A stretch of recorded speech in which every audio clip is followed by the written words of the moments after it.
এই মিথ্যা প্রপাগান্ডামূলক এই ফটো কার্ডের রাজনীতি এবং মিথ্যাচারের রাজনীতি যদি বন্ধ না হয়, তাহলে বাংলাদেশের শিক্ষা প্রতিষ্ঠানগুলোতে শিক্ষাঙ্গনে শান্তি ফিরে আসবে না। আমরা দেখেছি 5 আগস্ট পরবর্তী সময় থেকেই 5 আগস্ট যেদিন ছাত্র জনতার বিজয় অর্জন হয়েছে, ঠিক তার পর মুহূর্ত থেকেই উদ্দেশ্য প্রণোদিতভাবে সংঘবদ্ধভাবে বিগত দিনের বাংলাদেশের একমাত্র সবথেকে নিপীড়িত যে ছাত্র সংগঠন, সেই সংগঠনটি বাংলাদেশ জাতীয়তাবাদী ছাত্রদল। শুধু জুলাই আগস্ট গণ অভ্যুত্থানে যে সংগঠনটির 142 জন নেতাকর্মী শহীদ হয়েছেন এবং একই সাথে বিগত 15 বছরে এদেশের জনগণের গণতান্ত্রিক অধিকার, বাক স্বাধীনতা, মত প্রকাশের স্বাধীনতা অর্জন করতে গিয়ে এই সংগঠনের শত শত নেতাকর্মী গুম এবং খুন হয়েছে এবং হাজার হাজার নেতাকর্মী পঙ্গুত্ব বরণ করেছে আজীবনের জন্য। কিন্তু আমরা দেখলাম 5 আগস্ট পরবর্তী 6 আগস্ট থেকেই এই সংগঠনের নেতাকর্মীদেরকে নিয়ে মিথ্যা প্রপাগান্ডামূলক এবং সংঘবদ্ধ প্রচারণা শুরু হলো। যে প্রথমে যেটি শুরু হলো সেটি হচ্ছে 0% কন্ট্রিবিউশন 100% সেলিব্রেশন।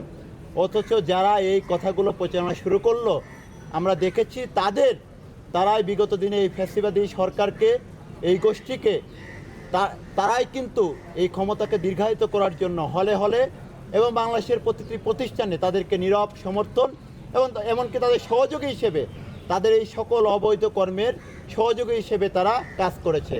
অথচ তারাই 5 আগস্ট পরবর্তী সময় থেকে বাংলাদেশ জাতীয়তাবাদী ছাত্রদলকে নিয়ে এই ধরনের মিথ্যা প্রপাগান্ডা শুরু করলো।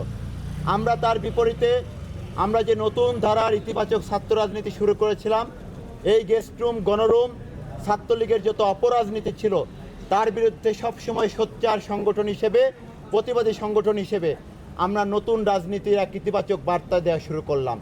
কিন্তু আমরা দেখলাম সে আমাদের ইতিবাচক রাজনীতির বিপরীতে 6 আগস্ট থেকে ঢাকা বিশ্ববিদ্যালয় সহ বাংলাদেশের প্রতিটি শিক্ষা প্রতিষ্ঠানে ঘৃণার এক বিষ বাষ্প ছড়িয়ে দেওয়া হলো।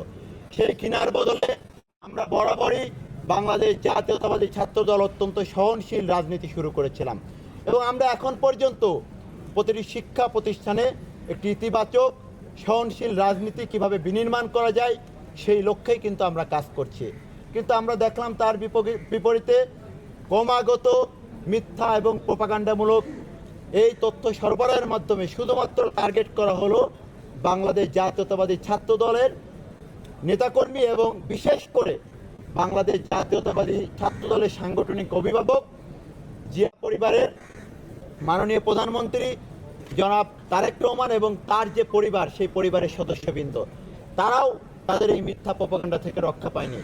এবং আরও বিশেষভাবে প্রথম থেকে টার্গেট করা হয়েছে আমাদের বোনদেরকে। ঢাকা বিশ্ববিদ্যালয়ে শুধু আমার বাংলাদেশ জাতীয়তাবাদী ছাত্রদলের নারী নেতৃগণ নয়, বাংলাদেশ ঢাকা বিশ্ববিদ্যালয়ের অপর যত ছাত্র সংগঠন রয়েছে, সকল ছাত্র সংগঠন, এমনকি জুলাই আগস্ট গণ অভ্যুত্থানের এই ক্যাম্পাসের যারা পরিচিত মুখ, তাদেরকেও টার্গেট করে করে বিভিন্ন ধরনের অপতথ্য কিন্তু ছড়ানো হয়েছে। তার বিপরীতে আমরা কিন্তু ইতিবাচক বার্তা দেওয়ার চেষ্টা করেছি এবং এই প্রায় 2 বছর ধরে যে ঘৃণার বিষ বাষ্প এই ক্যাম্পাসে ছড়ানো হয়েছে, আমরা দেখেছি সাধারণ শিক্ষার্থীদের মধ্যে এই বিষয়গুলো নিয়ে কিন্তু ব্যাপক ক্ষোভ তৈরি হয়েছে।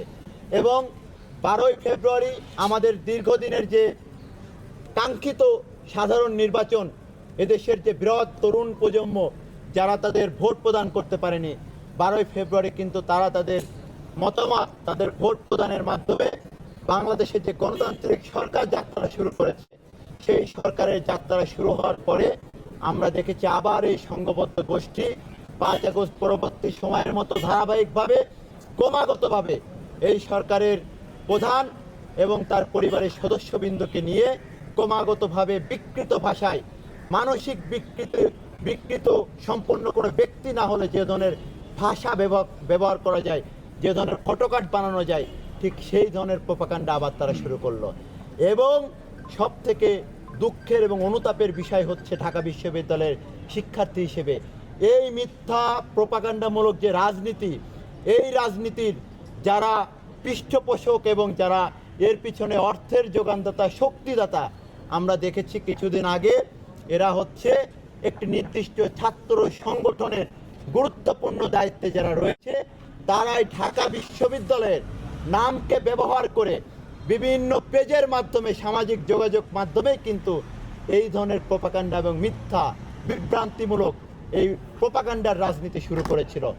এবং এই রাজনীতিগুলোর পৃষ্ঠপোষক সরাসরি ছাত্র শিবিরের বর্তমান যিনি শীর্ষ নেতৃত্ব অন্যতম এবং তথাকথিত যে প্রশ্নবিদ্ধ যে ডাকসু নির্বাচনটি হয়েছে, সেই ডাকসুর যিনি ভিপি হিসেবে যিনি দায়িত্ব নিয়েছেন, সেই ভিপি সাদিক কায়েমের নেতৃত্বে এবং তার সহযোগী যারা, তারাই এই পেজগুলো পরিচালিত করে এবং ঢাকা বিশ্ববিদ্যালয়ের ছাত্র নেতৃবৃন্দ এবং নারী নেতৃগণকে নিয়ে যত ধরনের অশালীন ভাষায় কুৎসা রটানো যায়, সেই কাজগুলো তার নেতৃত্বে তার সহযোগীরা সরাসরিভাবে এই কাজগুলো 5 আগস্ট পরবর্তী সময় থেকে করে আসছে।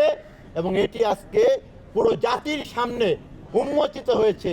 এবং এটি উন্মোচিত হওয়ার পরে ঢাকা বিশ্ববিদ্যালয়ের যে সম্মান, যে ইতিহাস, যে ঐতিহ্য, সেটি ব্যাপকভাবে ভুলণ্ঠিত হয়েছে। এবং পুরো জাতির সামনে আজকে ঢাকা বিশ্ববিদ্যালয়কে নিয়ে হাসি তামাশায় অন্যান্য বিশ্ববিদ্যালয়, অন্যান্য শিক্ষা প্রতিষ্ঠান এই বিশ্ববিদ্যালয়কে হেয় করার মতো সুযোগ তৈরি করে দিয়েছে এই গোষ্ঠীটি। তার বিরুদ্ধে আজকে আমরা অতীত সময়েও যে প্রশাসন ছিল ঢাকা বিশ্ববিদ্যালয়ে নিয়াজ আহমেদের অধীনে, তার অধীনে যে প্রশাসন ছিল, আমরা নিয়াজ স্যারের কাছেও এর আগে এসেছি, তার কাছে এই বিষয়গুলোর বিরুদ্ধে আমরা সুনির্দিষ্টভাবে লিখিতভাবে আবেদন জানিয়েছিলাম, তারা যেন এই ঢাকা বিশ্ববিদ্যালয়ের নামকে ব্যবহার করে যে মিথ্যা প্রোপাগান্ডার রাজনীতি শুরু করেছিল, তার বিরুদ্ধে যথাযথ ব্যবস্থা গ্রহণ করে। কিন্তু তারা সেটি ব্যবস্থা গ্রহণ করেনি, ন্যূনতম কর্ণপাত করেনি। ডাকসু নির্বাচনের আগে আমাদের সুনির্দিষ্ট প্রধান দাবি ছিল ঢাকা বিশ্ববিদ্যালয়ের নামকে ব্যবহার করে এই পেজগুলো যারা পরিচালিত করে সেটিকে যেন বন্ধ করা হয় এবং এটি যারা করবে তাদের বিরুদ্ধে ব্যবস্থা গ্রহণ করে। কিন্তু তারা তখন সেটি করেনি। আবার নতুন প্রশাসনের দায়িত্ব গ্রহণ করেছে। আমরা দেখেছি আজকে ঢাকা বিশ্ববিদ্যালয়ে যে উত্তপ্ত পরিস্থিতি তৈরি হয়েছে, শুধুমাত্র এই গোষ্ঠীটির এই ধরনের প্রোপাগান্ডামূলক মিথ্যা রাজনীতির কারণে শিক্ষা প্রতিষ্ঠানগুলো আজকে পুনরায় উত্তপ্ত হয়ে উঠেছে। এবং এর পিছনে সব থেকে বড় ভূমিকা পালন করছে এই গুপ্ত রাজনীতি, যে গুপ্ত রাজনীতির কারণে আজকে পুরো শিক্ষা প্রতিষ্ঠান উত্তপ্ত হয়ে উঠেছে। আমরা মনে করি এই মিথ্যা প্রোপাগান্ডামূলক এই ফটোকার্ডের রাজনীতি এবং মিথ্যাচারের রাজনীতি যদি বন্ধ না হয়, তাহলে বাংলাদেশের শিক্ষা প্রতিষ্ঠানগুলোতে, শিক্ষাঙ্গনে শান্তি ফিরে আসবে না।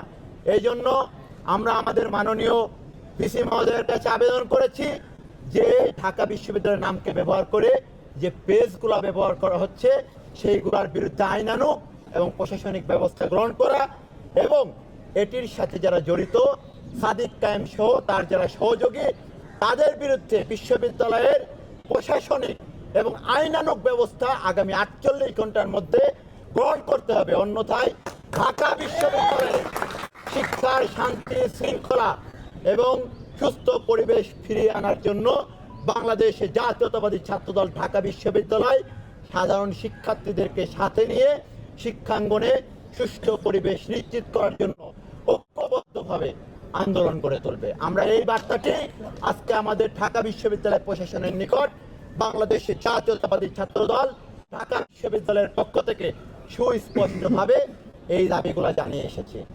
এ পর্যায়ে আমাদের মাঝে